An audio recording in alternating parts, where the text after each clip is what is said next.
Local వారికైతే ready అయిపోతున్నారు. స్థానిక ఎన్నికలైతే జరగబోతున్నాయి. స్థానిక ఎన్నికలు ప్రత్యేకంగా జరగబోతున్నాయి ఈసారి. స్థానిక ఎన్నికలు ప్రత్యక్షంగా జరగకపోవడం అనేది ఎంతవరకు ప్లస్, మైనస్ అనేది ఒకటి. ఇంకొకటి ఏంటి అంటే బ్యాలెట్ పేపర్లతోనే ఈసారి సర్పంచ్ ఎన్నికలు నిర్వహించబోతున్నారు అనేది. ఎందుకంటే బ్యాలెట్ కాకుండా ఈవీఎంల ద్వారా నిర్వహించాలని అనుకున్నారట. మళ్ళీ లాస్ట్ మినిట్‌లో లేదు బ్యాలెట్ ద్వారా నిర్వహించాలి అని అనుకున్నారట. అదొకటి. అయితే ఈ స్థానిక ఎన్నికలకు ముందు ఒక యుద్ధం జరగబోతుంది. ఆ వార్ కంటే ముందు ఒక వార్ జరగబోతుంది. అదేంటి అంటే కూటమిలో సఖ్యత ఇలాగే ఉంటదా?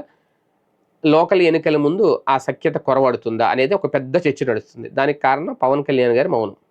పవన్ కళ్యాణ్ గారు సైలెంట్‌గా ఉన్నారు. జనసేన నాయకులు కూడా ఒక పక్క పార్టీకి సంబంధించి కసరత్తు చేస్తున్నారని చెప్తున్నారు. ఇంకో పక్క ఆయన అనారోగ్యంతో ఉన్నారని చెప్తున్నారు. కానీ కూటమికి సంబంధించిన నాయకులు ప్రధానంగా టీడీపీ నాయకులతో అంటిముట్టినట్టు వ్యవహరిస్తున్నారు. అంటే స్థానిక ఎన్నికల్లో తమ కోటా ఏంటి, తమ లెక్కేంటి అని తేల్చుకునే పనిలో పడ్డారా?